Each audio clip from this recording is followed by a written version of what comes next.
जल्दी जल्दी करो सब, अगले साल तक करना है क्या? लिफ्ट चालू कर, जाना है।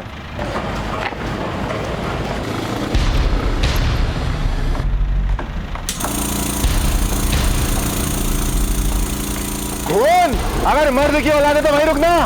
अबे आ जाओ ऊपर।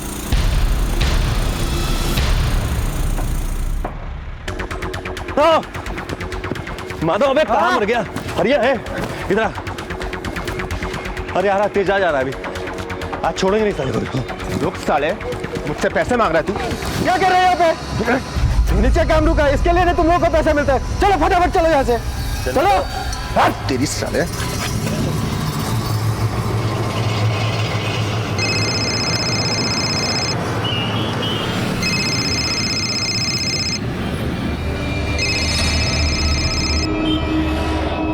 हेलो, ठीक है, फोन पर ज्यादा बातें मत करो, मैं मिलकर बात करूंगा, छोड़ूंगा नहीं।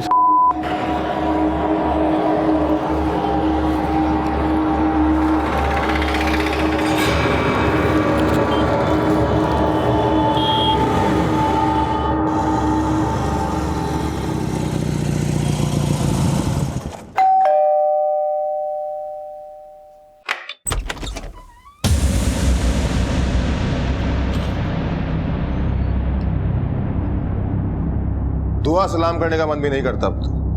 बेहतर यही होगा कि उससे दूर रहो। शर्म आती है कि नहीं इस उम्र में ये सब कुछ करते हुए? बहुत बार बोल चुका हूं, लेकिन अब आखिरी बार बोल रहा हूं, ये जो कुछ भी कर रहे हो बंद कर दो। और हाँ, एक और बात, इस उम्र में क्या होगा ये बताने की मुझे जरूरत नहीं है।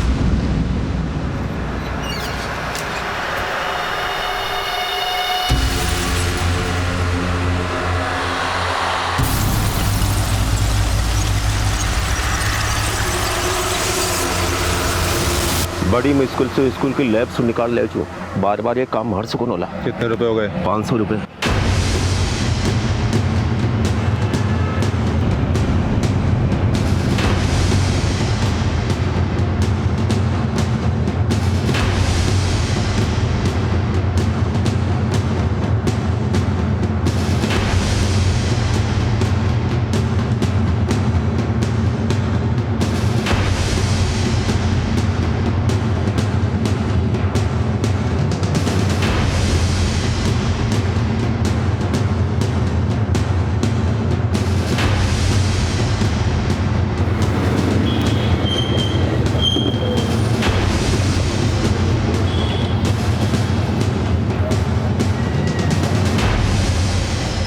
हेलो, हाँ, प्लान वही है, 10 बजे।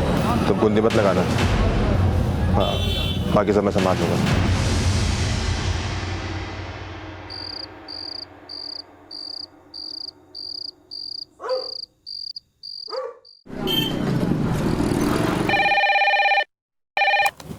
Hello, sub inspector Jagtap Singh. क्या?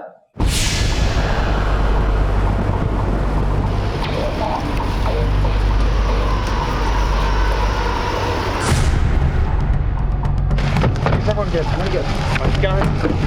पूरा एरिया अच्छी तरह से छान मारो। जी सर।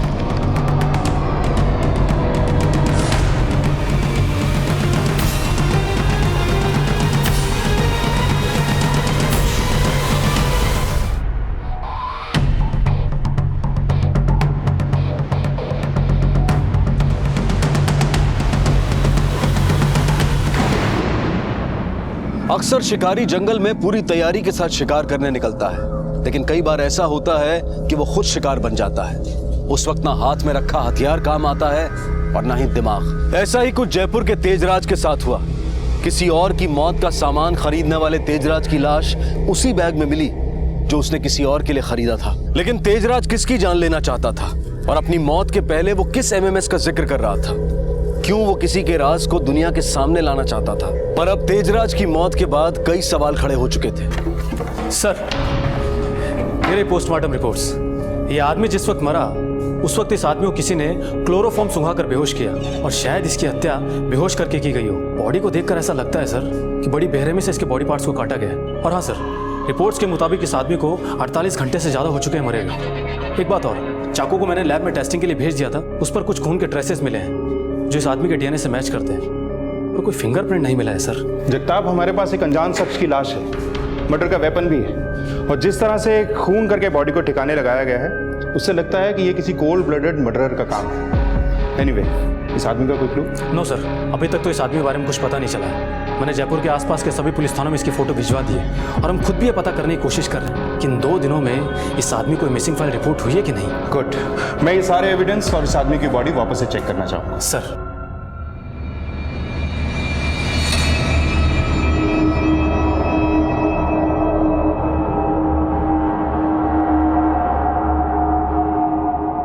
सर ये बॉडी के कपड़े, एक चाकू जिसे हत्या की गई, एक बारकोड मिला सर साथ।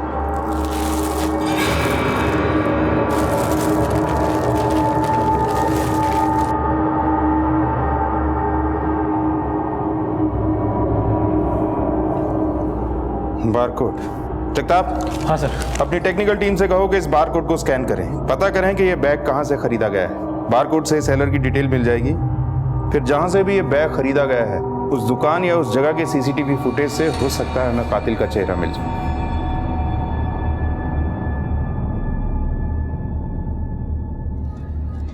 पतंग? माँ, तुम मेरे लिए पतंग लाई है? हाँ बेटा, तुम्हें पतंग पसंद है ना? हाँ। इसलिए आपकी माँ आपके लिए पतंग लाई है।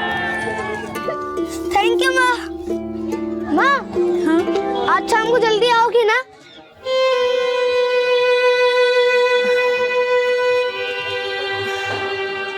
बेटा, बस कुछ दिन और, उसके बाद माँ का पूरा समय सिर्फ आपके लिए होगा, ठीक है? ठीक है। अच्छा बेटा।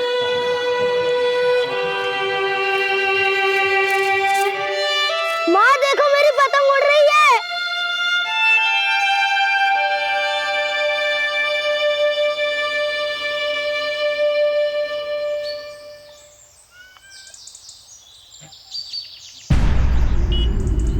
क्या बात है, ऐसे बीच में आने की वजह? हर बात की वजह चाहिए ना तुझे?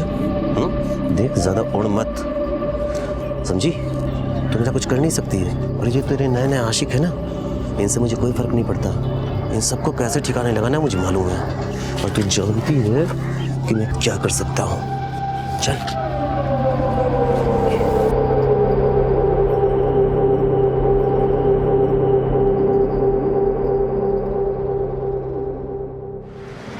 ओके, ठीक है, ठीक। सर, उस बारकोड के बारे में पता चल गया।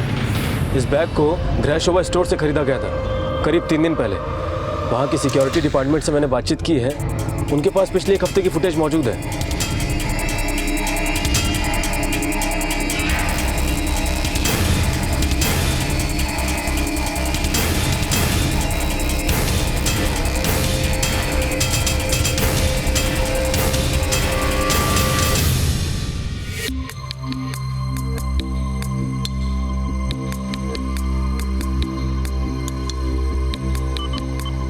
सर, यहाँ तो विक्टिम खुद है। सर, ये खरीदारी करीब 1:17 पे की गई थी, दोपहर में। बिल पे लिखे टाइम से हमें पता चल जाएगा कि आदमी कौन था। हमें ये बिल का डिटेल मिल सकता है? 1 सेकेंड सर। रही बिल की डिटेल। सर, ये देखिए, डेबिट कार्ड से पेमेंट किया गया था। इस आदमी का नाम तेजराज सिंघानिया है। इस कार्ड की डिटेल से इस आदमी के बारे में पूरी जानकारी हासिल करो और पता करो कि कार्ड के ट्रांजैक्शन में दिया गया ये नाम इसी आदमी का है या नहीं। अगर ये आदमी तेजराज सिंघानिया है तो इसके बैंक से इसके पूरे डिटेल हासिल करो। Okay sir. सर, ये रही इस कार्ड की डिटेल। ये तेजराज यहीं सेक्टर 11 में रहता है।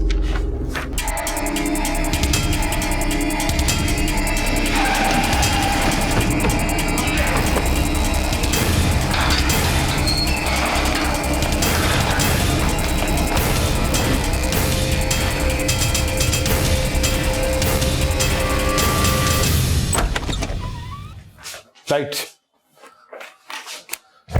जगताप, हाँ सर। Search everything.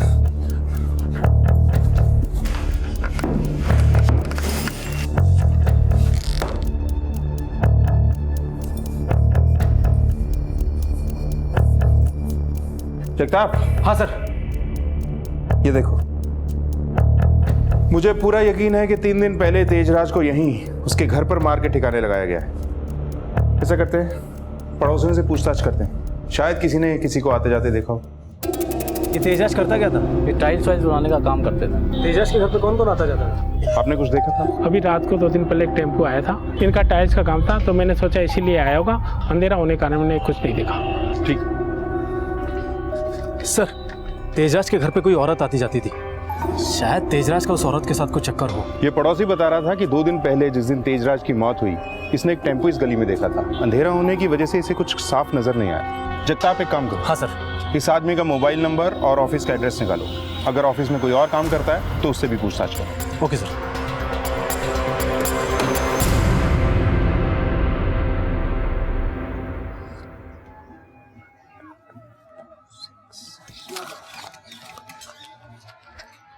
माँ, इसमें क्या भरेंगे?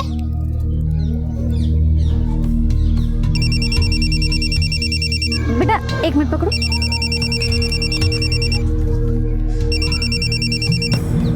हेलो,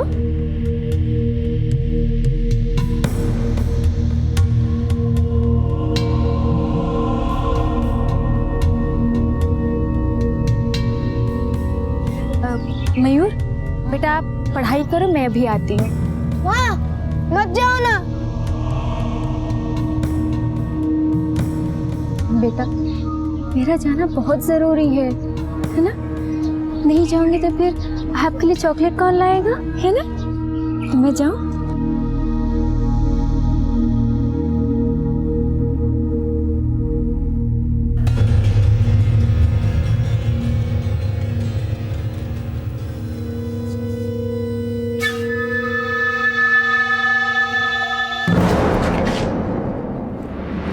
आप यहाँ? हमें अच्छा लगा आपको देखकर। अब कुछ ऐसा कर दीजिए कि मज़ा ही आ जाए। अब तो तुम तुम्हारे पति को भी नहीं बता सकते।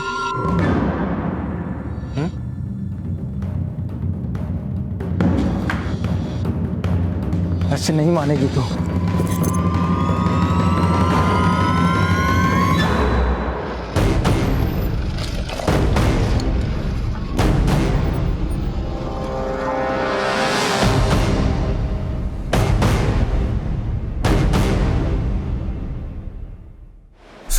तेजस साहब के उनके पिता जितेंद्र सेठ से बिल्कुल नहीं बनती थी और यही वजह थी कि वो उस घर में रहकर भी बिल्कुल अकेले रहते थे। 2 दिन से वो ऑफिस नहीं आया और तुमने पता करने की कोशिश नहीं की? वैसे भी वो इन दिनों कम आया करते थे और सारा काम मैं ही संभालता हूँ और कल रविवार होने की वजह से छुट्टी थी। तेजराज का मोबाइल नंबर देना।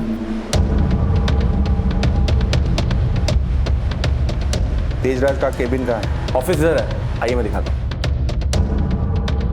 सर ये रहा उनका केबिन। ये कंप्यूटर तेजराज इस्तेमाल करता होगा। Yes sir.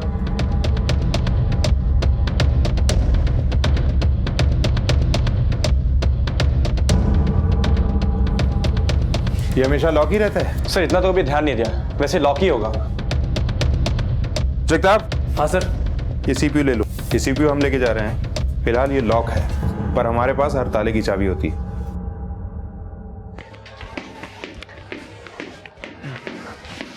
मयूर। हाँ पापा। बेटा मम्मी कहाँ है? मम्मी हाँ। मेरे लिए चॉकलेट लाने गई है।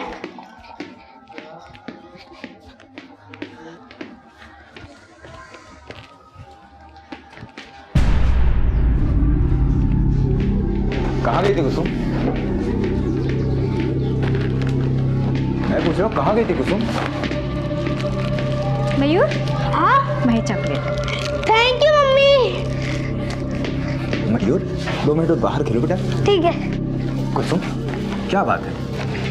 हाथ में सामान नहीं दिख रहा है, बाहर गई थी। आखिर हुआ क्या है? तुम मुझे बता सकती हो। नाराज हो क्या मुझसे? कुसुम, कुसुम मेरी बात तो सुनो। क्या हुआ है? क्यों पीछे पड़े हो? समझ में नहीं आता। एक बार बोला ना बाहर गई थी, दोबारा बोलूं? नहीं तो बोलो दोबारा बोलती हूँ।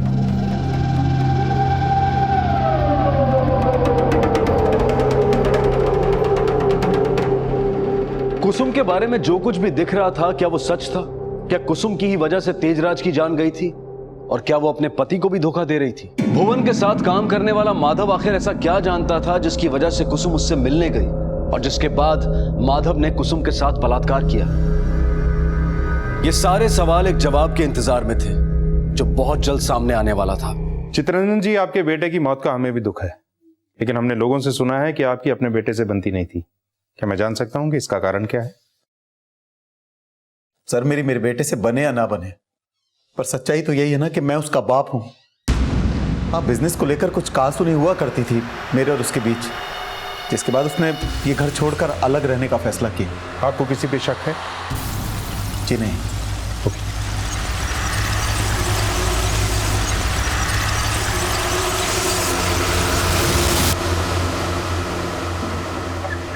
सर, तेजराज की कॉल रिकॉर्ड्स आ चुकी है। मैंने कॉल रिकॉर्ड्स को अच्छे से चेक किया है, उसमें कई नंबर्स थे और जिस नंबर पर वो सबसे ज्यादा बातचीत किया करता था वो तो तेजराज के नाम पर ही रजिस्टर निकला।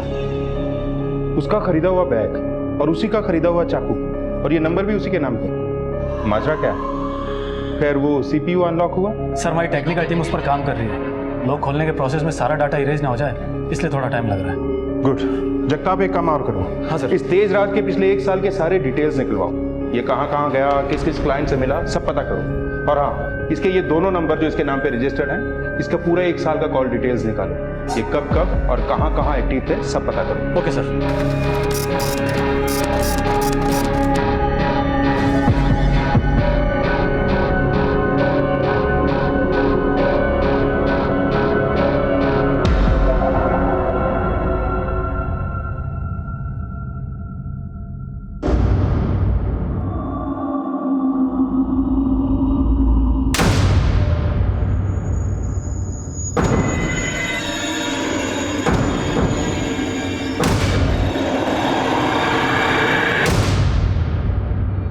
सर, ये देखिए, ये सारे अश्लील फुटेज हमें तेजराज के कंप्यूटर से मिले हैं। मैंने चेक किया था, इस आदमी का नाम भुवन है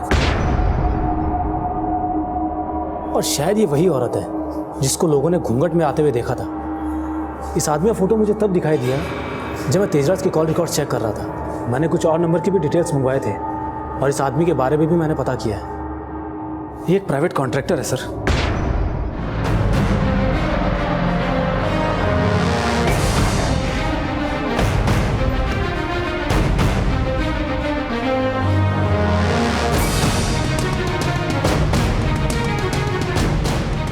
क्या रे भुवन, बड़े तोड़ने जोड़ने के कॉन्ट्रैक्ट लेता है। अब तेरा कॉन्ट्रैक्ट हमारे पास है, हमें देख के तू समझ ही गया होगा कि हम क्या तोड़ते हैं। अरे हुआ क्या?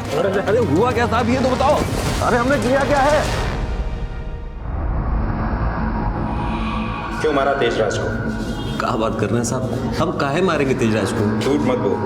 माधवन ने हमेशा बताया कि एक बार अपनी साइट पे तूने उसे मारा भी था और दुश्मनी में सुना है कि तू सूद के साथ साथ ब्याज भी वापस करता है। मुझे मारेगा? साहब, झगड़ा हुआ था, लेकिन पहले हाथ उसने उठाया था। उसके पास हमारा एक एमएमएस पड़ा हुआ था, हमको रोज धमकी देता था कि हमारी बीवी को दिखा देगा। वो एमएमएस तो उसके कंप्यूटर में बाहिफाजत रखा हुआ है। उस एमएमएस में वो औरत कौन थी तेरे साथ? सब वो हमारे दोस्त दिनेश की पत्नी कुसुम थी। दिनेश टिफिन सप्लाई करने का काम करता था। कभी कभी मुझे मज़दूरों की कमी पड़ती थी तो मज़दूर भी सप्लाई करता था। इसी सिलसिले में उसके घर पे खाने वाने पे जाना आना हो जाता था। वहीं मेरी मुलाकात कुसुम से हुई। धीरे धीरे कुसुम पास आने लगी और एक दिन जब दिनेश घर पे नहीं था तो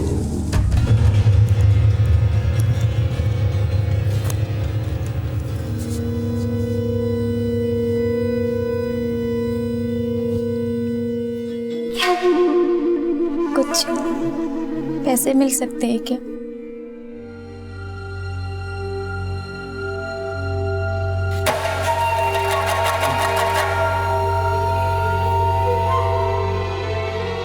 उसके बाद ही मुझे मालूम चला कि कुसुम का चक्कर मेरे ही साथ नहीं बल्कि और लोगों के साथ भी है। तेजराज के साथ भी उसका चक्कर चालू हो गया था। साहब, वो तेजराज कुसुम के पीछे पागल हो गया था। मुझे भी उसने धमकी दी थी कि कुसुम से ना मिलूं।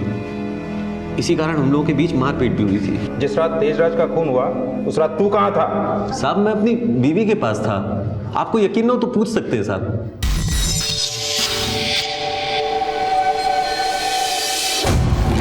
सर, मैंने भुवन की बीवी से बातचीत की थी। वो उस रात अपनी बीवी के साथ घर पर ही था। मैंने फ़ोन लोकेशन भी ट्रेस किया था, फ़ोन लोकेशन भी घर का ही निकला।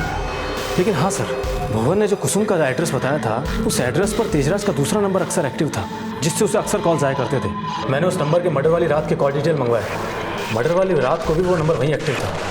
इसका मतलब वो दूसरा नंबर कुसुम इस्तेमाल कर रही थी। चट्टा, फौरन एक टीम तैयार कर दो। वक्त आ गया है कि इस केस में उठे हर सवाल का जवाब कुसुम अपनी जबान से दे। चलो कुसुम, मेरी बात तो सुनो। कुछ नहीं सुनना मुझे। मेरी बात समझने की कोशिश करो कुसुम। मैं तुमको समझाना चाहता हूँ। चुप रहोगे तुम। कुसुम, क्या हुआ सर? कुसुम के जाने का वक्त हो गया दिनेश। इसे कुछ जरूरी सवालों के जवाब देना है। चलो कुसुम, लेके चलो इसे। लेकिन साहब, हुआ क्या साहब? साहब बोलते हैं कि नहीं? देखो कुसुम, जो नंबर तुम यूज कर रही हो वो तेजराज के नाम पे रजिस्टर्ड है। तुमने अपना नंबर अपने नाम पर क्यों नहीं खरीदा? क्योंकि साहब,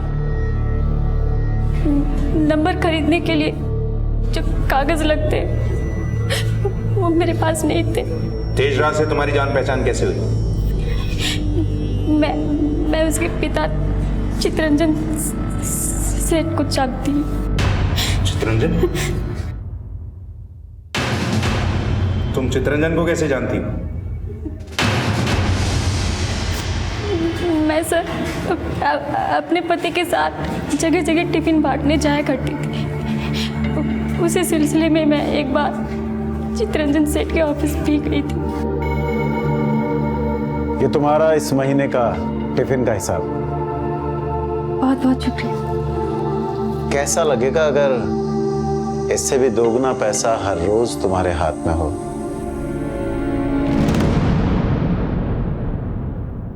मतलब साहब?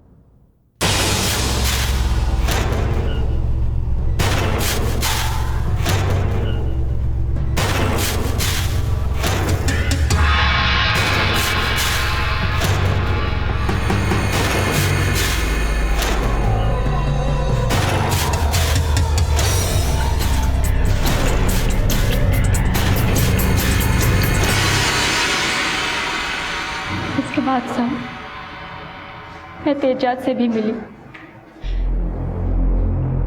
उसने भी मुझे पैसे दिए थे। उन दोनों के बीच मेरी वजह से तनाव बढ़ता गया था। तेजाब पागल हो गया था साहब, क्योंकि मैं बहुत से लोगों के साथ ये सब करती थी। तेजाब भी उन लोगों में से एक था।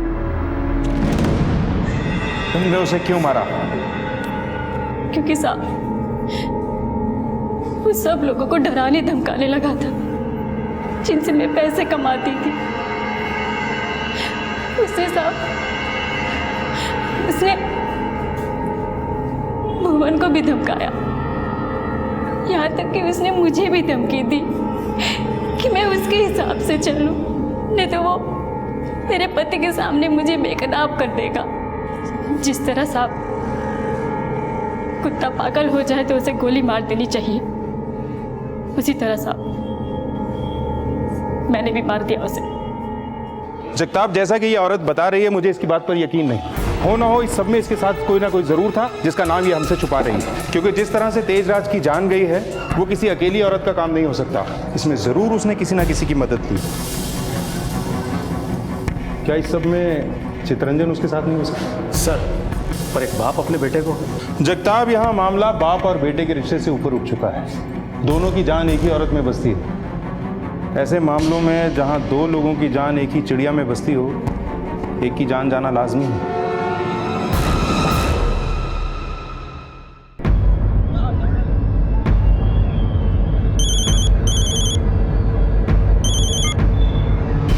हेलो चितरंजन जी, कहानी को इस तरह अधूरी छोड़कर जाना तो अच्छी बात नहीं है। क्या मतलब? अभी समझ जाओ।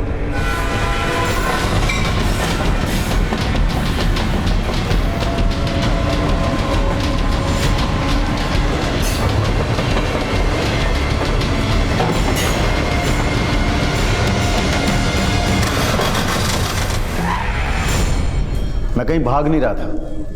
दिल्ली जा रहा था जरूरी काम से, बिजनेस के सिलसिले में। पर मुझे लगता है कि अब आपको दिल्ली जाने की कोई जरूरत नहीं है, क्योंकि अब आप जेल की सलाखों के पीछे जाएंगे। बहुत मजे लिए हैं आपने कुसुम से इस उम्र में। अपने बेटे को मारने से पहले हाथ नहीं कांपे आपके? ये आप क्या कह रहे हैं? मैं अपने बेटे को नहीं मार सकता। हाँ, ये सच है कि मेरे और कुसुम के बीच अवैध संबंध थे, जिसके कारण मेरे बेटे से रिश्ता खराब हुआ। पापा, वो शर्म नहीं आती आपको? अगर बाहर किसी ने देख लिया ना, आपका जीना मुश्किल कर देंगे। मेरी जिंदगी मैं कैसे जीऊंगा ये मैं डिसाइड करूंगा, और मुझे अपनी मंजिल पता है। कुसुम, मुझे विश्वास नहीं होता कि इस उम्र में आप ये सब कुछ कर रहे हैं। हमें भी विश्वास नहीं हो रहा कि इस उम्र में आपके ऐसे शौक और ऐसे अरमान हैं। कुसुम ने हमें सब कुछ बता दिया। कुसुम ने हमें यह भी बता दिया है कि तेजराज को मारने में आपने उसका साथ दिया था। झूठ बोल रही है वो, ऐसा कुछ भी नहीं है। मुझे तो बाद में पता चला कि कुसुम हम दोनों के साथ सोती है। यही नहीं, इसके और भी आशिक हैं, जिनके साथ इसके रिश्ते और भी गहरे हैं।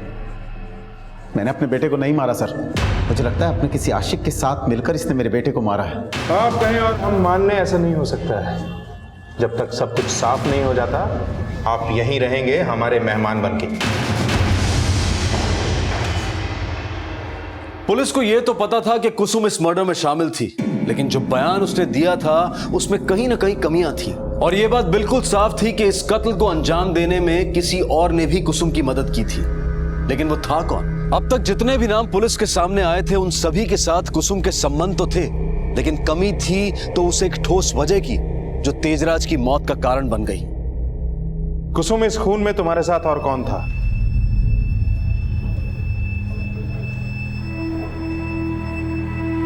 कोई नहीं साहब। मतलब एक 6 फुट के मजबूत आदमी को तुमने अकेले ही मार गिराया, वो भी एक छुरे से? नहीं साहब, पहले मैंने उसे क्लोरोफॉर्म सुनाया, जिसकी वजह से वो बेहोश हो गया। हाँ, तो बॉडी को काटने से पहले कोई टॉनिक पी लिया होगा। तुम कितना भी झूठ बोलो कुसुम, हम सच को खोद निकालेंगे। जगताप, इस केस की थ्योरी बड़ी अजीब है। एक आदमी जिसका खून हुआ, वो खुद ही उस बैग और चाकू का खरीदार था जिसमें उसकी बॉडी मिली। कुसुम इस खून की जिम्मेदारी ले रही है, पर यह इम्पॉसिबल है, क्योंकि एक औरत का इतनी बड़ी बॉडी को काट कर एक बैग में भरकर जंगल में फेंक कर आना इम्पॉसिबल है। क्या यह हो सकता है कि तेजराज ने खुद ही वो बैग और वो चाकू किसी और को मारने के लिए खरीदा हो, और इस बात को कुसुम जानती हो, और कुसुम ने शिकार के साथ मिलकर खुद ही शिकारी का शिकार कर दिया हो? क्या तेजराज कुसुम के किसी प्रेमी को मारना चाहता था, और तेजराज का किसी और को मारने का प्लान उसकी ही मौत का कारण बना? जगताप। हाँ सर। तेजराज का वो दूसरा नंबर जिसे कुसुम इस्तेमाल कर रही है, एक बार फिर से पूरी तरह से कंगालो। Okay sir. तेजराज को क्यों मारा तुमने? हाँ, क्यों मारा तेजराज को? साहब, मैंने नहीं मारा साहब, मैंने नहीं मारा उसको। नहीं मारा तो ये सब क्या है? क्या साहब? तेरे कॉल रिकॉर्ड्स, लोकेशन डिटेल्स, सब कुछ। तू और कुसुम टच में थे। जिस रात तेजराज का कत्ल हुआ, उस रात भी तू वहीं मौजूद था, तेजराज के घर पे। बोल।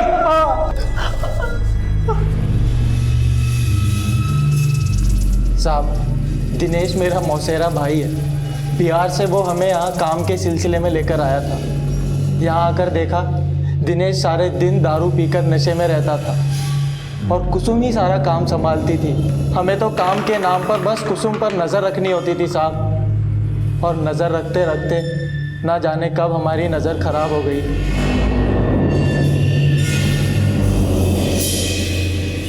साहब, कुसुम ने 1 में 4 जोड़कर दिनेश के कान में मेरे खिलाफ जहर भर दिया था साहब, और इसीलिए दिनेश ने मुझे भुवन के साथ साइट पे काम करने में लगा दिया, और वहीं दिनेश से मेरी मुलाकात होती रहती थी। अब ये बता कि कुसुम के बेटे को क्यों उठाया तूने? कौन है बे? तेरा बाप।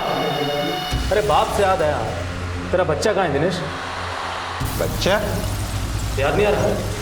कोई बात नहीं, अभी लेकर चलता हूँ तेरे बच्चे के पास। चलो। अरे क्या कर रहे हैं साहब?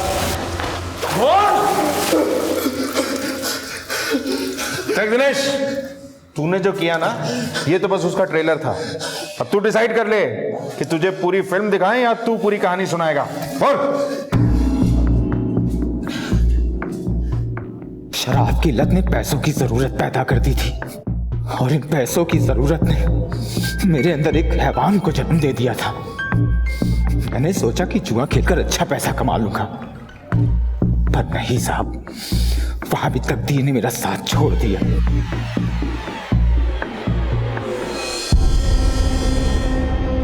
मैं कुसुम के टिफिन वाले काम से ही पैसे कमाने लगा साहब। मेरी बदकिस्मती कि एक वक्त के बाद कुसुम ने भी मुझे पैसे देने से इनकार कर दिया था। दिनेश, पर्स छोड़ो, छोड़ो पर्स, छोड़ो पर्स। ये पैसे मैंने मेहनत से कमाए हैं, तुम्हारी अय्याशी के लिए नहीं कमाए हैं मैंने। मेरे बच्चे के काम आएंगे पैसे। तुम तो दारू पियोगे जाके। नहीं दे सकती मैं पैसे तुमको। मैंने सोच लिया था साहब कि पैसे तो मैं लेकर ही रहूंगा, इसके लिए मुझे कुछ भी करना पड़ जाए। फिर मैंने मेरे बेटे के खाने में चूहे मारने की दवा मिला दी साहब, और मैंने जाकर कुसुम को कह दिया कि उसे ब्लड कैंसर है। बस वो फौरन डॉक्टर से मिलना चाहती थी। बहुत बिगड़ने वाली थी साहब। डॉक्टर वर्मा ने सब संभाल लिया। एक काम करो बेटा, आप बाहर जाके बैठो, हम आपके फादर से बात करेंगे। देखिए, ये बीमारी उम्र के साथ नहीं होती, ये किसी को भी हो सकती है, और मुझे बड़ा अफसोस है कि बीमारी मयूर को है। मैंने उसकी रिपोर्ट्स देखी हैं, ये देखिए।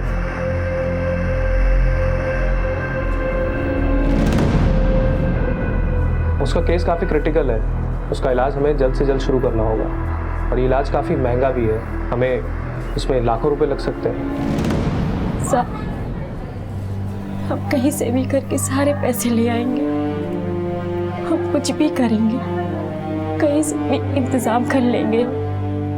आप बस मेरे बच्चे को बचा लीजिए, मेरे मयूर को आप बचा लीजिए।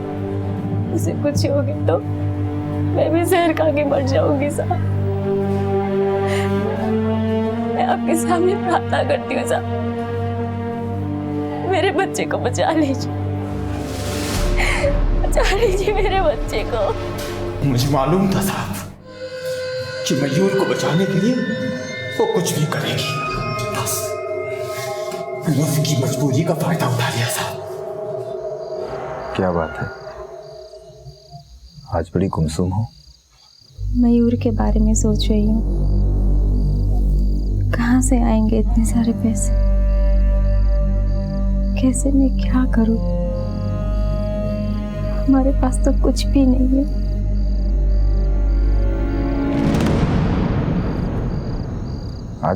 आज भुवन से मेरा झगड़ा हो गया था। क्यों, क्या हुआ? साले की हिम्मत तो देखो, कह रहा था कि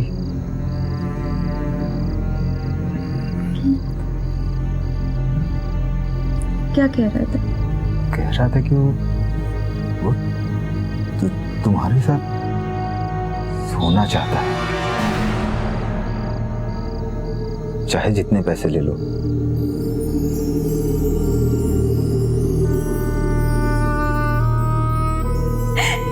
ये सब मैंने अपने बेटे के लिए किया साहब,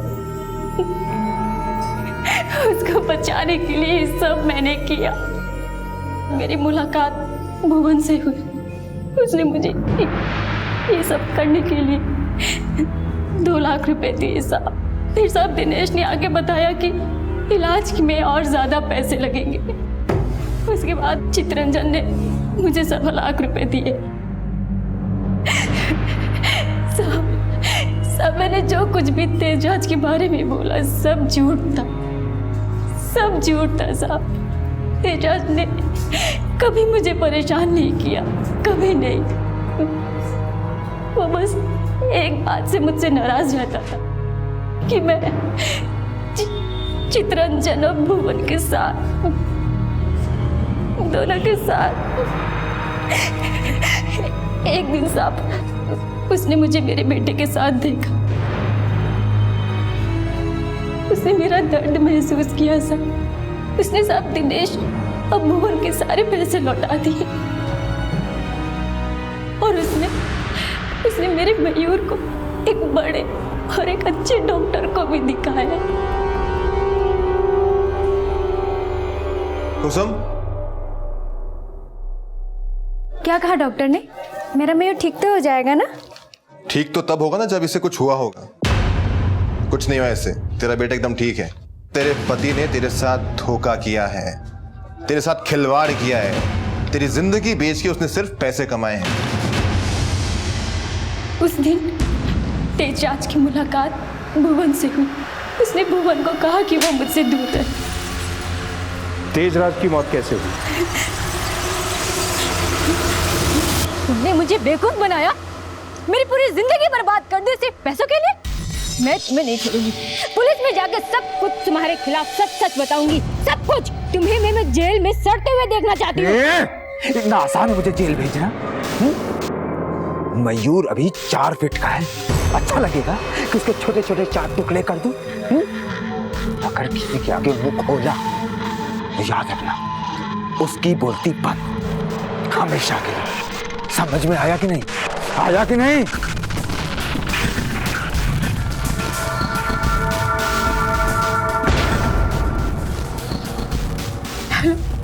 तेजाज, वो मेरे बेटे को मार देगा, उसने मुझे धमकी दी है।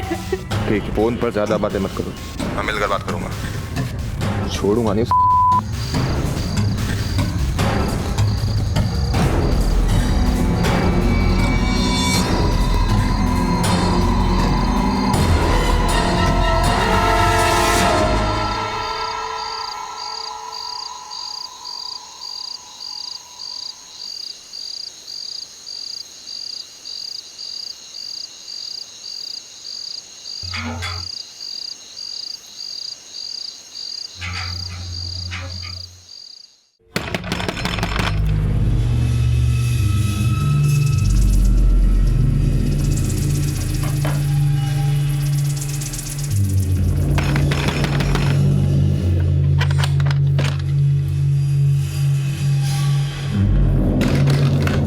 क्या हुआ?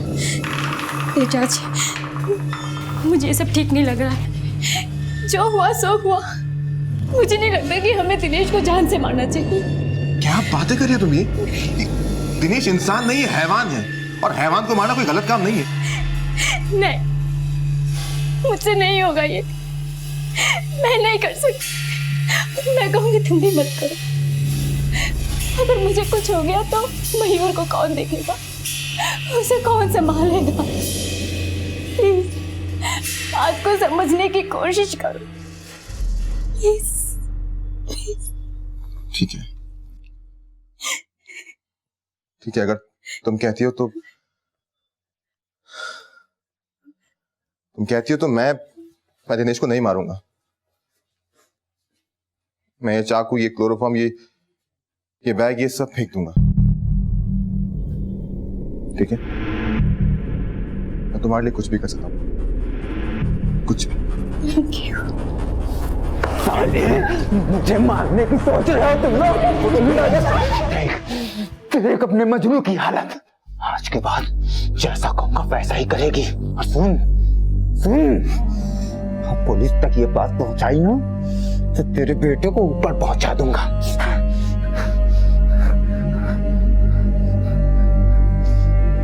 माधव जल्दी आजा।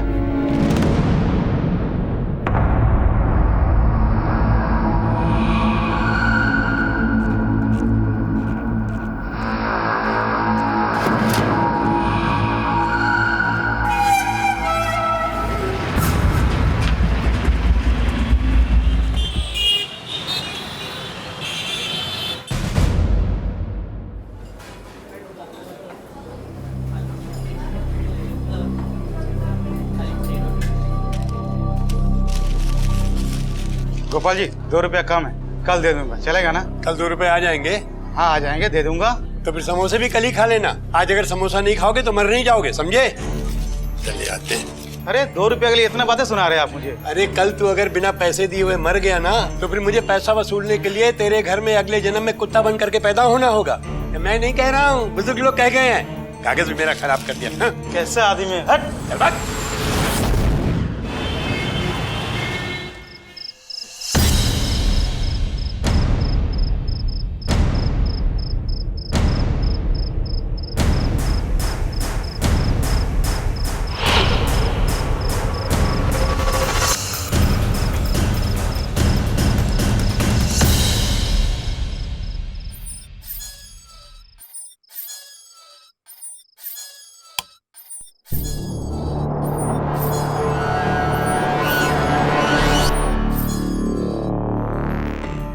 अरे उठिए, सुनिए, मुन्ना पालने में नहीं है। क्या? मुन्ना पालने में नहीं, देखिए। नहीं है। अरे देखो वहीं कहीं गिर गया होगा, उधर देखो। आप भी। अरे अमित, अमित पकड़ो पकड़ो।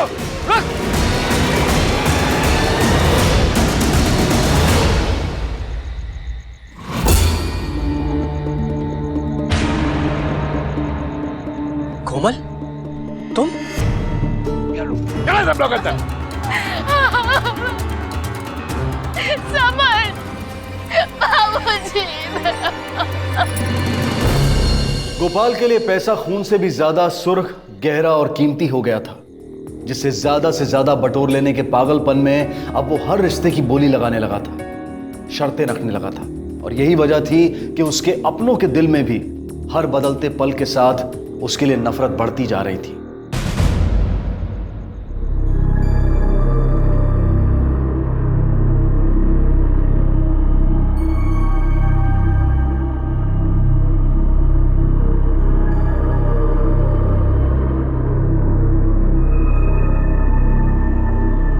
कोमल, बेटा, बेटा कहाँ चली गई थी तू? हाँ बोलना, कहाँ चली गई थी?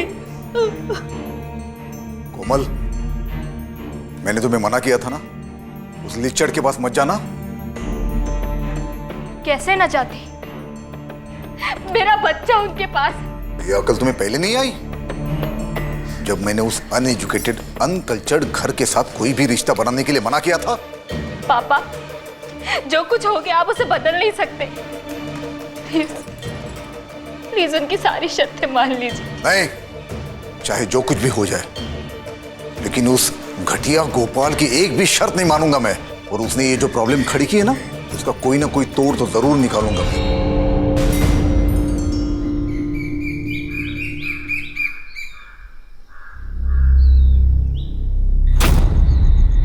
तो सामने से क्या खंभा जैसे आके खड़े हो गए? अरे लड़ना चाहते हो क्या? चाहे जितना अड़ लो या तन लो, मुझसे मेरी शर्त वापस नहीं करवा पाओगे। अब भरोसा ना हो तो इस बात की दूसरी शर्त लगा लो। तुम जैसे कई लंगूरों को अंदर करवाया मैंने। ये मत भूलना कि मैं एक इनकम टैक्स कमिश्नर था। हाँ, कमिश्नर थे, लेकिन अब सिर्फ हमारे समधी हो, वो भी लड़की के बाप। इसलिए मुंडी नीची करके इतना अच्छी तरह से जान लो, जब तक मेरी शर्त पूरी नहीं होती, तुम्हारी लड़की ससुराल में कदम नहीं रख पाएगी और बच्चे को तो छू भी नहीं पाएगी। ए बुड्ढे, ज्यादा गुलाटी मत मार, मैं तो ऐसा सबक सिखाऊंगा कि जिंदगी भर याद रखोगे। मेरा कुर्ता छोड़ो, फट जाएगा। अरे छोड़ो, बहुत महंगा कुर्ता है, फट जाएगा। कुर्ता तो क्या, तेरा बहुत कुछ कीमती सामान फाड़ डालेंगे हम। अब ये जो बेइज्जती की है ना, इसको 2 दूनी 4 और 4 दूनी 8 करके लौटाऊंगा, समझे? अब हटोगे या हटवाऊं?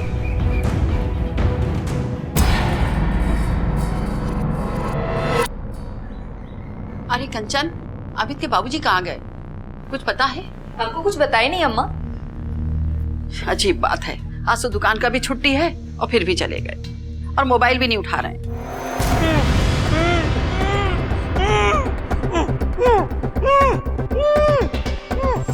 हाँ, अमित जी और देवर जी भी सुबह से कहीं गए हैं। जैसा बाप वैसे उसके बेटे। का नहीं आए हैं? अच्छा ठीक। हाँ,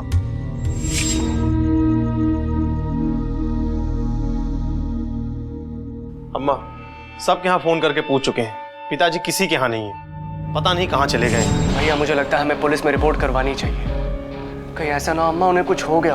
पुलिस में रिपोर्ट तो दर्ज करवा देंगे, लेकिन पिताजी लौट के आने के बाद जब पूछेंगे कि पुलिस स्टेशन में आने जाने में कितना पैसा लुटवाया है, वो हिसाब किताब तुम दोगे? ये लीजिए, आप लोग खीर खाइए।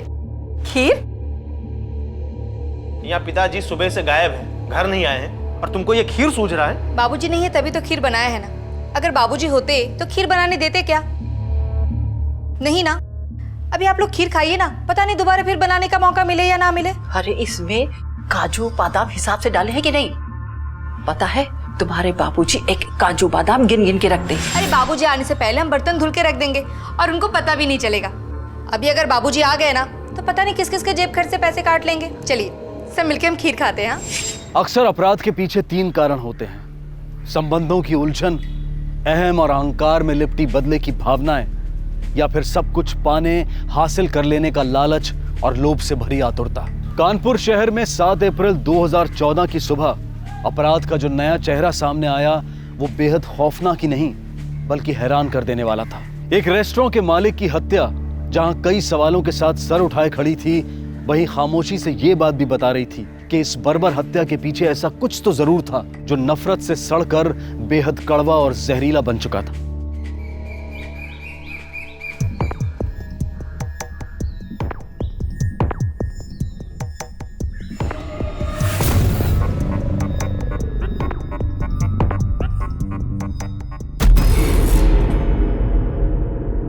शटर खुला है? बाबूजी, बाबूजी,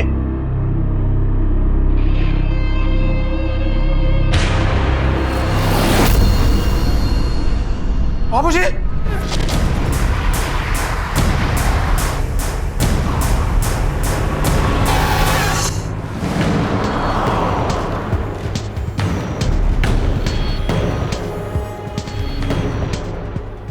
किसी ने बहुत बेरहमी से मारा इसे। यहाँ से कोई रुपए, पैसे या फिर कोई कीमती सामान गायब है? गले की चाबी और पैसों का हिसाब किताब तो बाबूजी के पास ही रहता था। अब अगर कुछ गायब भी हुआ होगा तो हम बता नहीं पाएंगे। कब हुआ ये? कल दुकान बंद था और बाबूजी सुबह से ही गायब थे। मैं आया देखा तो शटर का ताला खुला हुआ था लेकिन शटर बंद था।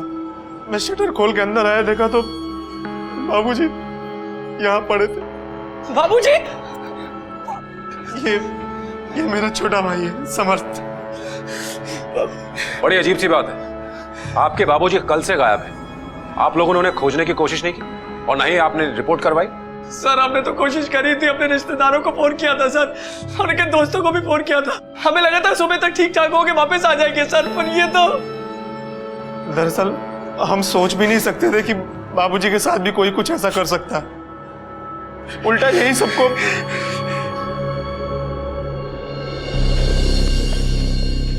कल तुम लोगों में से कौन कौन आया था? सर कल दुकान बंद था। कोई सामान चोरी हुआ यहाँ से? नहीं सर। जा, लाश को पोस्टमार्टम के लिए भेजो। Yes sir. सर, उस एरिया में जाकर पूछताछ की तो पता चला कि कुछ लोगों ने कल सुबह गोपाल जी को अपने दुकान के अंदर जाते हुए देखा था, मगर वो अकेले ही थे। इसका मतलब तो ये हुआ कि उस दुकान में पहले से कोई मौजूद था।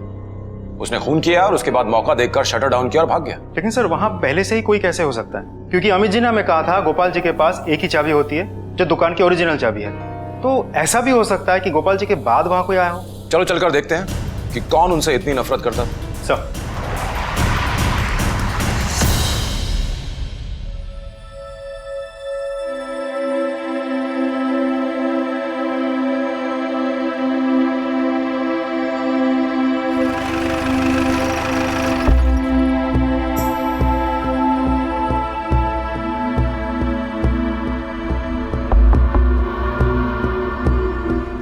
सर आप लोग इस समय यहाँ पर? आपको जरूरी पूछताछ करनी थी इसलिए। अच्छा ये बताइए कि आपके बाबूजी की किसी से कोई दुश्मनी तो नहीं थी? नहीं सर, हमारे पिताजी की किसी से कोई दुश्मनी नहीं थी। वो बहुत अच्छे इंसान थे। नहीं अंकल, दादाजी अच्छे नहीं थे। ऐसे नहीं बोलते ना। वो क्या है ना सर, बच्चा है, हर बात को दिल पे ले लेता है। हमारे बाबूजी बहुत ही अच्छे इंसान थे, बस थोड़े कंजूस टाइप के थे। वो एक दिन क्या हुआ कि दादाजी हमको भी ये एप्पल दो ना। एप्पल अभी लो बेटा, लो लो ये लो। पर ये तो सिर्फ छिलका है, हमको वो एप्पल दो ना जो आपके हाथ में है। अरे बेटे, एप्पल का असली विटामिन तो छिलके में ही होता है, इससे खूब ताकत आती है। लो पूरा खा लो, जाओ। तो आप ये छिलका खा लो ना, हमको वो एप्पल दो। उससे बहस करता है? एक झापड़ दूंगा तो अकल ठिकाने आ जाएगी। भाग यहाँ से।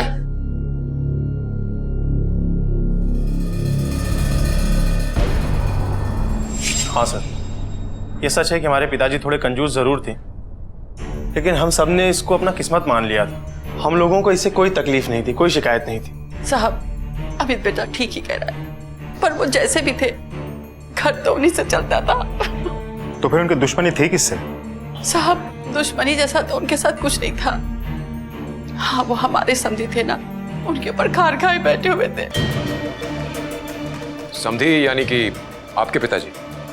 नहीं, इसके ससुर जी, हमारी देवरानी कोमल के पिताजी। सर, पर वो कल ही कहीं शहर से बाहर चले गए हैं।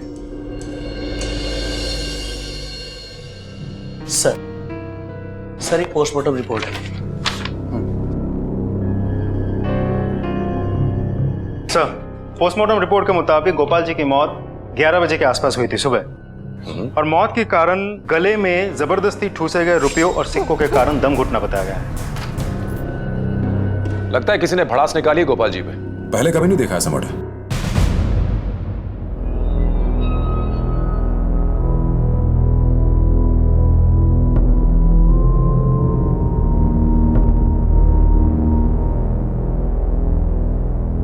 माँ।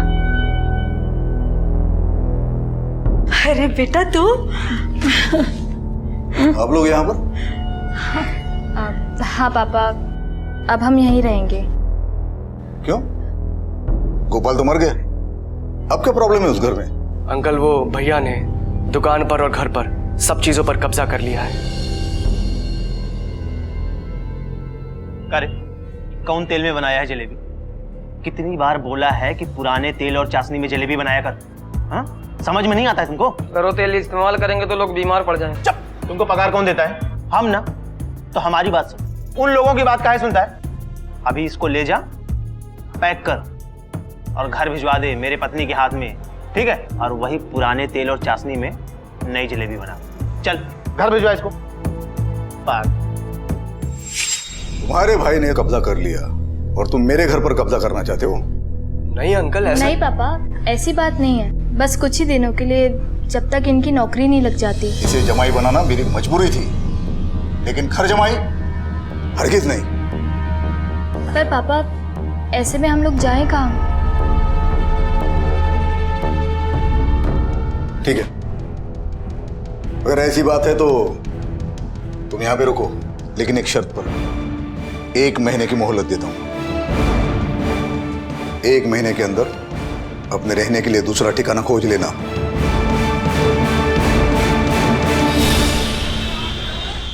सर, एक सेकंड आपसे बात करनी है। हमारे परिवार में से कई लोगों को बाबूजी से बहुत शिकायत थी, उनकी कंजूसी और लालच के कारण।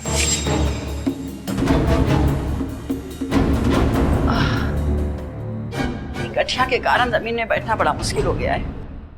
अरे कम से कम डाइनिंग टेबल खरीद लिए होते तो कम से कम खाना तो आसानी से खा सकते थे। अरे बैठ के नहीं खा सकती हो तो खड़ी होकर के खा लिया करो। अब डाइनिंग टेबल और कुर्सियां लेंगे, उतने पैसे अगर बैंक में रहेंगे तो उसके ब्याज से तुम्हारी गठिया का इलाज तो हो पाए।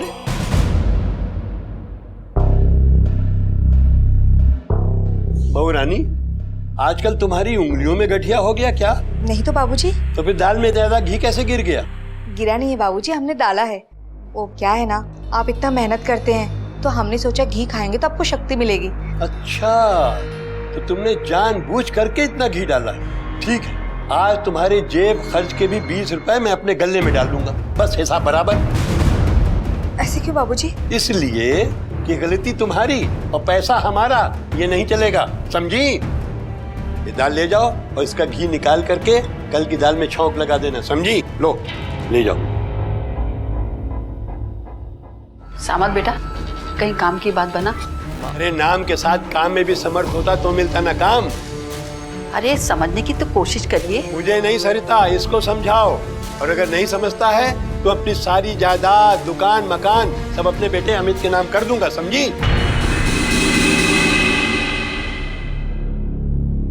देवर जी, आप भी खाना खा लीजिए। नहीं भाभी, कुछ वक्त मुन्ने के साथ बिता ले।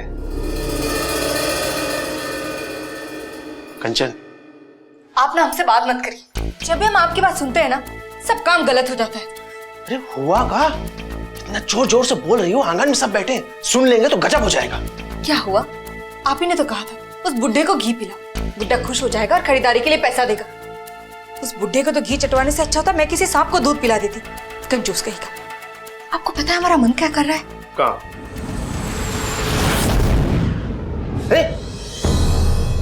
हमारा मन कर रहा है ना इसी चाकू से उस बुड्ढे का पेट काट दे और सारा घी बाहर निकाल दे, और फिर उसके मुंह पे मार के बोले कि लाओ हमारे 20 रुपए। अरे हर बात पे जेब खर्च से पैसे काट लेते हैं, आखिर कब तक चलेगा ऐसा? जब वो मरेंगे ना तो घर में और दुकान में जितना घी तेल है उसी से उनको फूंक देंगे। उनकी आत्मा का तो पता नहीं, लेकिन हमारे दिल को बहुत ठंडक पहुंचेगी। बाबूजी का हत्यारा हमारे परिवार में से ही कोई होगा। तो फिर तुम हत्यारे क्यों नहीं हो सकते हो? क्योंकि सर मुझ में उतनी हिम्मत नहीं है। अजीब बात है, बाप के मरने के बाद बड़ा भाई सारी दौलत पे कुंडली मार के बैठ जाता है और छोटा भाई अपने परिवार के ही खिलाफ हो जाता है। हमारे परिवार में से कई लोगों को बाबूजी से बहुत शिकायत थी। और कैलाशनाथ के घर रहने चला जाता है, जिससे उसका बाप नफरत करता था। ये कैलाशनाथ वापस आया क्या? जी मैं कैलाशनाथ, गोपाल जी का समधी, रिटायर्ड इनकम टैक्स कमिश्नर। सुना है काफी नाराजगी थी आपकी गोपाल जी से? जी नहीं, नाराजगी तो नहीं थी, ये कह लीजिए दुश्मनी थी। नफरत करता था मैं उससे। हमारे साथ आइए। गोपाल जी के लिए आपकी नफरत और दुश्मनी कितनी थी, हमें ये जानना है। आज के दौर में हम सब अपनी सोच के चेहरे पर समझदारी का एक मुखौटा लगाकर जरूर चलते हैं, ताकि संबंधों में गर्माहट बनी रहे और हम दूसरों की नफरत का शिकार ना बने। लेकिन कैलाश ने सबके सामने अपने इस मुखौटे को उतार कर रख दिया था और जाहिर कर दिया था कि वो गोपाल के मरने के बाद भी उससे कितनी नफरत करता था। जाहिर था कि इस हत्या के कर्ता और कारण की तलाश में जुटी पुलिस ने कैलाशनाथ को पूछताछ के लिए बुलाया, और अब कुछ ऐसी अहम बातें सामने आने वाली थी जो ये तय करती कि क्या कैलाशनाथ की नफरत इस हद तक बढ़ चुकी थी कि वो अपना नियंत्रण खोकर अपने समधी गोपाल की हत्या कर बैठा। ऐसा क्या कर दिया था उन्होंने कि आपकी रिश्तेदारी दुश्मनी में बदल गई थी? रिश्तेदारी गाय की, ये तो हमने समझौता कर लिया था अपनी बेटी की जिद के कारण, वरना ऐसे चिल्लर चोर को मुझ जैसा इनकम टैक्स कमिश्नर अपने सामने खड़ा भी ना होने दे। आप ही का वेट कर रहे थे। जी जी जी, आइए प्लीज कम।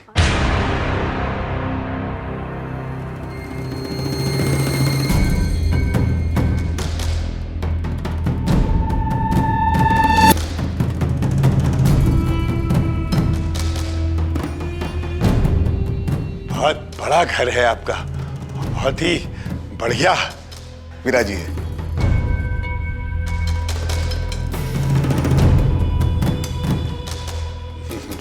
बहुत सुंदर, बहुत सुंदर है आपका घर।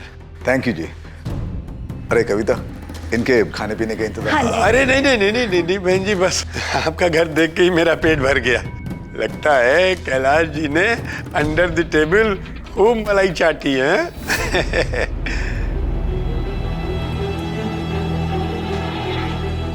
मिस्टर गोपाल जी, बच्चों की रिश्ते की बात कर ले। हाँ बिल्कुल बिल्कुल बिल्कुल। भला घर आती हुई लक्ष्मी को कौन लंबा वेट कराएगा? हैं? मतलब? आप इतने भोले भी न बनिए कैलाश बाबू। अरे आप इतना भी नहीं समझते। अरे भाई, आपकी घर की लक्ष्मी मेरे घर आएगी तो खाली हाथ तो आएगी नहीं। तो मेरा मतलब यह है कि जो भी हिसाब किताब की बात है हम लोग पहले ही कर ले, ताकि बाद में कोई दिक्कत ना हो। तो आपको दहेज चाहिए? हाँ, अब कोई हम अपना लड़का कोई फोकट में तो आपको थोड़े दे देंगे। उठिए जी। उठो। अरे उठो। क्या कह रहे हैं आप? करो, बाहर में जाओ। अरे अरे, कोई लेना देना नहीं है। आपका लड़का फुकट में बेचो या रद्दी में बेचो, वो आपकी प्रॉब्लम है, मेरी प्रॉब्लम नहीं है। देखिए कैलाश बाबू, आप ठीक नहीं कर रही है। Get out of my house! ये अच्छा नहीं किया आपने। इसकी कीमत आपको भुगतनी पड़ेगी, कह दे रहा हूँ आपसे मैं। सर, उसी वक्त मैंने उस फैमिली से रिश्ता तोड़ दिया था, लेकिन सर मेरी बेटी ने जो है ना रो रो के अपना बुरा हाल कर लिया था। मुझे विश्वास था सर कि कुछ दिनों में वो समझ जाएगी, लेकिन नहीं। फिर एक दिन हुआ यूं कि मेरी बदकिस्मती कहो या फिर ये कोइंसिडेंस कहो, एक बड़े मनी लॉन्ड्रिंग स्कैम में गोपाल दास की दुकान का नाम निकला। मेरे डिपार्टमेंट से मुझे ऑर्डर मिले गोपाल की शॉप पर छापा मारने।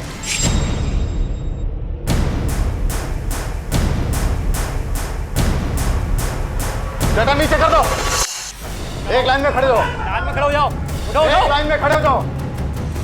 अरे कैलाश जी, ये सब क्या हो रहा है? क्या है ये सब? इनकम टैक्स रेड है, दिखता नहीं?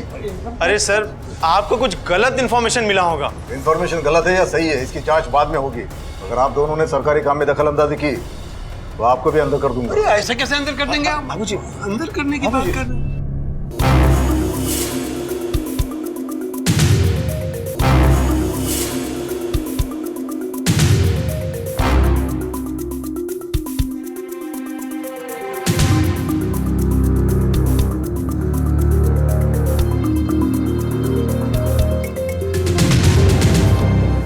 तरुण, यादव, यस सर। तलाशी लो। Yes sir.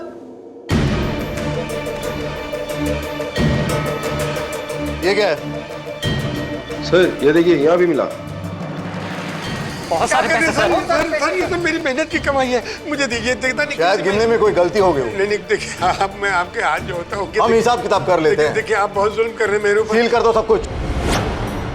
दरअसल गोपाल को यूं लगा कि वो छापा मैंने जानबूझकर मरवाया है, और एक दिन वो मेरे पास आया। देखिए कैलाश जी, ये मत समझिएगा कि जो छापा पड़ा है मैं उसके डर से आया हूँ। फिर किस लिए आए हो? दरअसल मेरे बेटे समर्थ ने अपना बुरा हाल बना रखा है। मुझसे अब उसकी परेशानी और नहीं देखी जाती, इसलिए मैं चाहता हूँ कि बिना किसी दान दहेज के आपकी बेटी को अपनी बहू बना लूं। इससे मेरी गलती भी सुधर जाएगी और एक परिवार भी बस जाएगा। लेकिन सर मुझे समझ जाना चाहिए था कि 420 बूढ़ा पश्चाताप करने के लिए नहीं आया। मेरे खिलाफ ये उसका एक पैंतरा था। कैसा पैंतरा? शादी के बाद हर बार छोटा मोटा बहाना बना के वो दहेज लिया करता था। तो फिर आपने पुलिस कंप्लेंट क्यों नहीं लिखवाई? सर देखिए, एक ही बेटी मेरी, पैसों की लालच में ये बूढ़ा कहीं उसका घर न तोड़ दे, इस डर से मैंने उसकी हर बात मान ली। लेकिन सर इसी वजह से उसका कॉन्फिडेंस बढ़ गया, हर छोटी मोटी बात पर वो शर्त रखने लगा। जैसे इनकम टैक्स न देने पर तुम्हारे पिताजी ने मेरी दुकान के बाहर बड़ा सा ताला लटकवा दिया था, वैसे ही जब तक तुम अपने पिताजी से 20 लाख रुपए ससुराल टैक्स के लेकर के नहीं आ जाती हो, तब तक तुम्हारे लिए भी इस घर के दरवाजे पर उतना ही बड़ा ताला लटका हुआ मिलेगा तुम्हें। बाबूजी, मैं उन्हें बता दूंगी, पर अभी तो मुझे अंदर जाने दीजिए। जाओ जाओ, पैसे लेके आओ, तब बात करना। जाओ अभी ले। बाबूजी नहीं, नहीं बाबूजी सुनिए। ना ना ना, पैसे लेके आओ, पैसे लेके आओ। बाबूजी मेरा बच्चा भूखा है। अगर आपने उस दिन पुलिस में रिपोर्ट लिखवाई होती तो आज हमें यही नहीं कहना पड़ता कि उनकी हत्या कराने की आपके पास कोई ठोस वजह मौजूद है। कहीं तुमने अपनी दुश्मनी तो नहीं निकाली? आपकी बात बिल्कुल सही है सर, लेकिन मुझे अफसोस रहेगा कि उस लालची दुकानदार का हत्यारा मैं नहीं हूँ। आपकी उनसे आखिरी बार बात कब हुई थी? उस दिन मैं उसे मिलने गया था, लेकिन बात नहीं बनी। फिर उस दिन करीब 10 बजे उसने मुझे मिस कॉल दिया था। मिस कॉल इसलिए कि ताकि उसके पैसे खर्च न हो। मैंने कॉल बैक नहीं किया। उस दिन तुम कहाँ थे? मैं मेरे घर पे था। ठीक है, आप जा सकते हैं। Thank you inspector. लेकिन जब आप उस हत्यारों को पकड़ लोगे, मैं वापस आऊंगा, हाथ जोड़कर उसे धन्यवाद कह। गोपाल दास को मारना तो सभी चाहते थे, पर मारा किसे? विश्वास और प्रेम के गारे से बना इंसान का हर रिश्ता अनमोल होता है, उसकी कीमत नहीं लगाई जा सकती। लेकिन जब उस रिश्ते में अविश्वास और लालच का दीमक लगने लगता है, तब गहरे से गहरे रिश्ते की इमारत भी पलक झपकते ही टूटकर बिखर जाती है। गोपाल के लालच ने परिवार के हर रिश्ते को खोखला कर दिया था। प्रेम और विश्वास की जगह नफरत और षड्यंत्र ने ले ली थी, और यही वजह थी कि अब सिर्फ कैलाशनाथ ही नहीं, परिवार का हर सदस्य संदेह के घेरे में आ गया था। सर गोपाल जी का फोन रिकॉर्ड्स आ गए हैं। उन्हें आखिरी कॉल 7 तारीख को यानी कि हत्या वाले दिन सुबह 10 बजे आया था। और उन्होंने अपना आखिरी कॉल किसे और कब किया था? सर 3 दिन पहले अपनी ही दुकान पे। और उन्हें आखिरी कॉल किसका आया था? सर कॉल किसका आया था ये तो नहीं पता चला, लेकिन अपने ही दुकान के लैंडलाइन नंबर से। इसका मतलब एक बात पक्की है जा कि जब गोपाल दुकान पर पहुंचा उस वक्त हत्यारा दुकान के अंदर पहले से ही मौजूद था। उसके पास दुकान की चाबी थी और गोपाल उसे जानता भी था। सर फिर तो हत्यारा परिवार का ही कोई है, या फिर करीबी कोई जिसकी पहुंच उस चाबी तक थी। लेकिन सर कैलाश जी के पास भी तो हत्या करने की ठोस वजह थी। वजह तो थी जा, लेकिन उनके पास दुकान की चाबी कैसे आ सकती है? एक काम करते हैं, दुकान चलते हैं।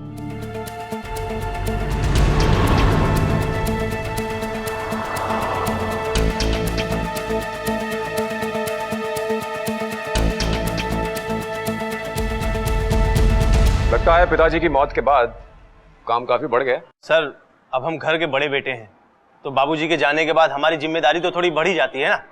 कहीं ऐसा तो नहीं कि जिम्मेदारी के पीछे आपके पिताजी की कोई वसीयत हो? सर, हमारे पिताजी का कत्ल हुआ है। आप असली कातिल को ढूंढने के बजाय हमारे घर वालों पर शक कर रहे हैं। अमित जी, पुलिस का काम है जांच करना और शक करना, और आपका कर्तव्य बनता है कि हमारी जांच में हमारा सहयोग करें। बताइए, हम क्या सहयोग करें?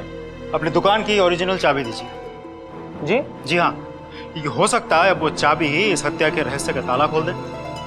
लाइए। लीजिए।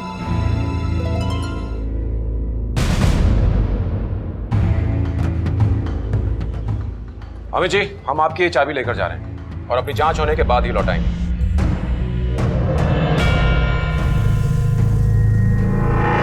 पुलिस को अब सिर्फ उस डुप्लीकेट चाबी बनाने वाले की तलाश थी और उन्हें उम्मीद थी कि उसके बाद अपराधी बच नहीं सकेगा। लेकिन सवाल यह था कि क्या पुलिस को वो चाबी मिल जाएगी या फिर वो चाबी उन्हें एक बार फिर से उलझा कर रख देगी।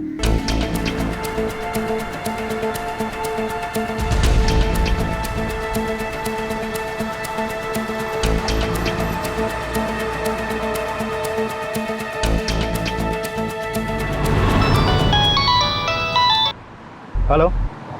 हाँ, अच्छा, वेरी गुड सर। इन्फॉर्मेशन मिली है कि 7 तारीख को 11 बजे के आसपास गोपाल के दुकान के बाहर ग्रे कलर की गाड़ी खड़ी थी। नंबर क्या था उस गाड़ी का? सर, नंबर के बारे में तो कुछ पता नहीं चला, लेकिन गाड़ी के नंबर प्लेट पे इनकम टैक्स डिपार्टमेंट लिखा था।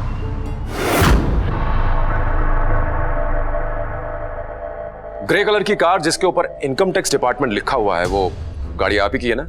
वो मेरी थी, अब है नहीं। अच्छा, तो अब ये भी बता दीजिए कि वो गाड़ी अब किसकी है? गोपाल। और ये कब और क्यों हुआ? मैंने कहा आपको खास मुबारकबाद दे दूं कि मेरे बेटे ने आपको नाना बना दिया। बेटा समर्थ। जी मम्मी जी। अब मुन्ना को लेके घर आना। हाँ? अरे सिर्फ समर्थ ही क्यों, आप सभी लोग आइएगा, मिलके पार्टी करते हैं। हाँ, ये बात तो समझी ने बिल्कुल ठीक कही, हम लोग सब इकट्ठे आएंगे। क्या है समझे साहब कि आपको तो पता है कि मेरे पास सिर्फ एक स्कूटर है, वो भी पुराना सा। पास तो 2 गाड़ियां हैं, एक गाड़ी अगर आप मुझे दे दें तो मतलब ये कि अब तो महीने में 1-2 बार आना जाना लगा रहेगा ना। और इस तरह वो मुझे ब्लैकमेल करने में कामयाब हो गया। उस दिन के बाद वो कार उसी के पास थी। ठीक है, फिलहाल तो हम जा रहे हैं, लेकिन हमारा मिलना शायद जल्दी होगा।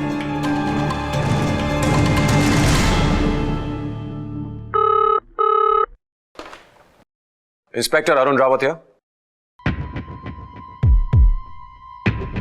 ठीक है, हम थोड़ी देर में पहुंच रहे हैं।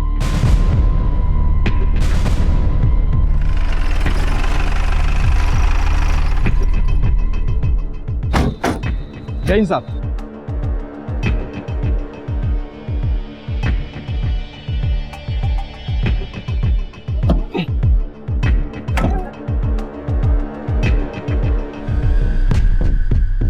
ये तो कैलाशनाथ का आईडी है। जी सर। लेकिन गोपाल का मर्डर तो उसकी शॉप पर हुआ था। फिर इस गाड़ी को यहां तक चलाकर कौन लाया? और ये खून किसका है इस पे? एक काम करो सर, इस आईडी को फॉरेंसिक लैब भेजो, मालूम पड़ना चाहिए खून किसका है, और इस कैलाशनाथ को तुरंत पुलिस स्टेशन बुलाओ। सर, मेरी कार के बारे में मैं पहले ही आपसे कह चुका हूँ। रही बात मेरे आधार कार्ड की, वो तो कुछ दिन पहले गुम हो गया। मुझे तो लगता है कोई मुझे फंसाने की कोशिश कर रहा है। अक्सर जब सबूत अपराधी को घेरने लगते हैं, हर अपराधी यही कहता है कि मुझे फंसाया जा रहा है। खैर, अब आप ये भी बता दीजिए कि आपका वो आईडी कब और कहां खोया था? Sir, 1 minute.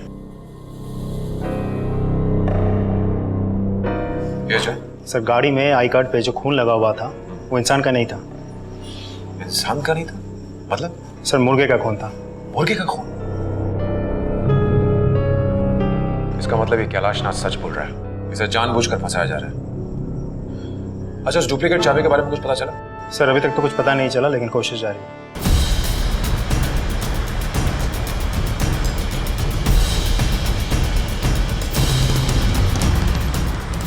चाचा, हाल फिलहाल में साबुन के छाप लेकर आपसे ऐसी चाबी किसी ने बनवाया क्या? देखो जरा ठीक से। हाँ साहब, बनवाए तो था सर। उस आदमी को लेके आऊं तो पहचान लोगे? हाँ साहब, पहचान लेंगे।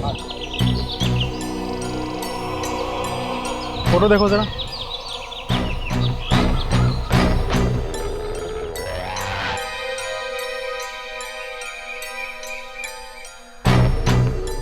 हाँ साहब, पहचान आई आदमी। ये आदमी? हाँ, ये आदमी।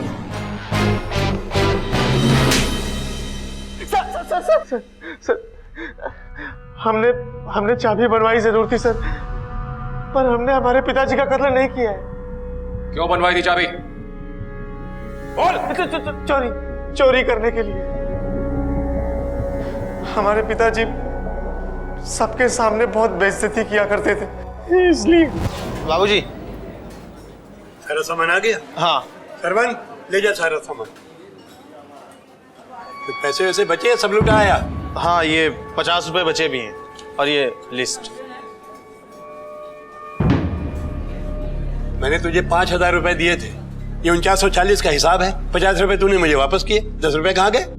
10 रुपए बाबूजी मैंने भिखारी को दे दिया।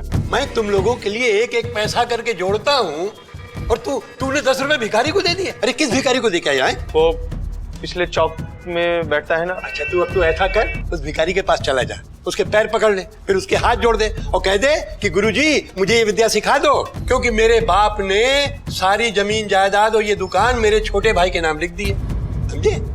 अरे कल तू देखना, बीक पे बैठेगा, कोई 10 रुपए भी नहीं देगा तुझे। बाबूजी, गलती हो गई। तेरी पॉकेट मनी में 10 रुपए कट। देते ही कितना है जो 10 रुपए कट? अरे जो भी देते हैं बहुत देते हैं, जाके अपना काम कर। सारे वर्कर के सामने बहुत बेइज्जती करते थे हमारी। बाबूजी, 300 रुपए मिलेंगे क्या? 300 रुपए? कुछ काम है। ठीक है। सरवन, इधर तो आ। जी शेठ जी। ये अपना टेबल साफ करने वाला कपड़ा इसे दे दे। क्यों शेठ जी? आज से तेरा काम ये करेगा। ये क्या कह रहे हैं बाबूजी आप? तुझे 300 रुपए चाहिए ना, और उसी का जुगाड़ कर रहा हूँ। मैं समझा नहीं। अरे समझदार होगा तब समझेगा ना। भाई वो क्या है कि तुझे 300 रुपए चाहिए कि तू मेहनत करेगा वेटर की तरह से, तो तुझे ग्राहक लोग टिप देंगे और टिप में 300 क्या 300 से ज्यादा जमा हो जाएंगे और मुझे भी 300 रुपए नहीं देने पड़ेंगे। चाहिए तुझे 300 रुपए? नहीं। उसके बाद क्या हुआ मैं तुम्हें बताता हूं। जब तुम अपनी दुकान से पैसे चुरा रहे थे, तुम्हारे बाबूजी वहां पहुंच गए और तुमने घबरा करके उनका कत्ल कर दिया। उसके बाद वहां से गाड़ी लेकर के फरार हो गए। नहीं सर, ये बिल्कुल सच नहीं है सर। हम ताला खोलकर अंदर गए, बहुत ढूंढा, मगर पैसे मिले ही नहीं। बाबूजी ने पता नहीं कहाँ छुपा कर रखे थे, इसलिए हम दुकान में ताला बंद करके और वहां से चले गए। इसे लॉकअप पर डालो, बाकी पूछताछ हम वही करें। Yes sir. सर, हम सच कह रहे हैं। सर, उस गाड़ी के बारे में पता चल गया। मर्डर के 1 दिन पहले तक वो किसी वर्कशॉप में थी। कौन से वर्कशॉप में?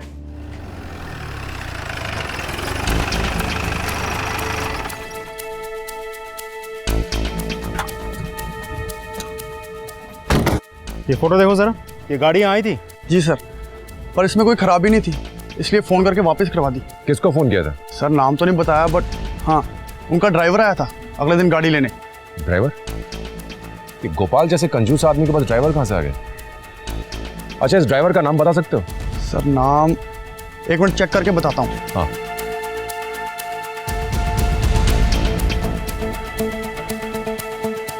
सर राजू दुबे नाम था उसका। राजू दुबे? तुम्हारा साहब कौन है? साहब वो गोपाल जी थे ना, उनका बेटा। ये था? ये? हाँ सर।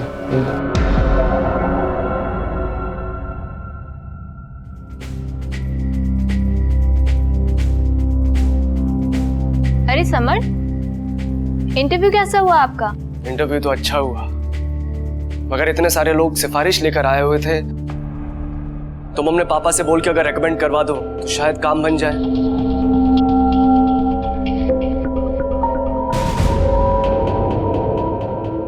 इंस्पेक्टर साहब, आप एक इंटरव्यू हमें भी दे दो, तो हम तुम्हें एक ऐसी जगह रेकमेंड कर देंगे जहां से तुम चाहोगे तो भी तुम्हें कोई बाहर नहीं निकालेगा।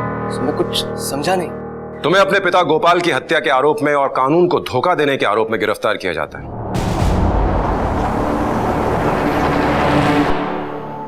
नहीं सर, मुझे अपने लालची और कंजूस बाप से पैसे नहीं चाहिए थे।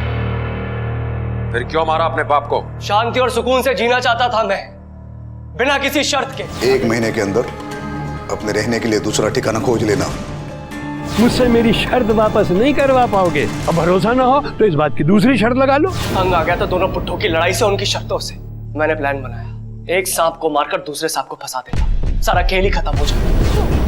फिर मैंने कैलाश जी का आईडी चुरा ली ताकि उन्हें फंसा सकूं, और फिर उस गार्ड पर मुर्गे का खून लगाकर उसकी गाड़ी में फेंक दिया ताकि सारा शक उस पर जाए। मुझे पता चल गया था कि अमित भैया ने एक और डुप्लीकेट चाबी बनवा रखी है, उसी चीज का मैंने फायदा उठाया। बाबूजी और कैलाश जी की तो लड़ाई चल ही रही थी और गाड़ी भी कैलाश जी के नाम पर थी, तो मैंने सोचा उन्हें फंसा दूंगा और खुद बच जाऊंगा। और अपराधी यही सोचता है कि वो अपराध करने के बाद कानून से साफ साफ बच जाएगा, लेकिन वो ये भूल जाता है कि पुलिस अपराध के दाग खोजते खोजते उन तक पहुंच जाती है ताकि समाज को साफ सुथरा रख सके। याद रखें, लालच एक ऐसी प्यास है जिसे आप जितना बुझाने की कोशिश करेंगे ये उतनी ही और लगती जाएगी। गोपाल का लालच भी एक ऐसी ही प्यास थी जिसने उसके साथ साथ उसके घर परिवार का सुख चैन भी छीन लिया। ज्यादा पैसा बटोरने के लालच में उसके द्वारा लगाई गई शर्तों ने न सिर्फ उसकी जान ले ली बल्कि परिवार के कई और लोगों की जिंदगियां भी बर्बाद कर दी। आज उसका अपना ही बेटा उसका हत्यारा बनकर जेल की सलाखों के पीछे पहुंच गया है। कोमल से उसका पति जुदा हो गया और उसके बेटे से उसका पिता। याद रखें, सुख से जीने की सिर्फ एक ही शर्त है और वो है संतोष। संतोष वो अवस्था है जिसमें हम अपने पास जो कुछ भी है उसमें खुश रहने की कोशिश करते हैं। वो सिर्फ संतोष ही है जिससे हम अपने लालच, अपने लोभ पर काबू पा सकते हैं। इसी विचार के साथ मैं अनूप सोनी अब आपसे विदा लेता हूं। फिर मुलाकात होगी अगले एपिसोड में और खुलासा करेंगे एक और जुर्म का। तब तक अपना और अपने परिवार का ख्याल रखें और देखते रहें क्राइम पेट्रोल डायल 100। सबक एक को, सीख हम सबको। जय हिंद। क्राइम पेट्रोल के और भी दिलचस्प कहानी देखने के लिए हमारे चैनल को सब्सक्राइब करें और बेल आइकॉन दबाना न भूलें।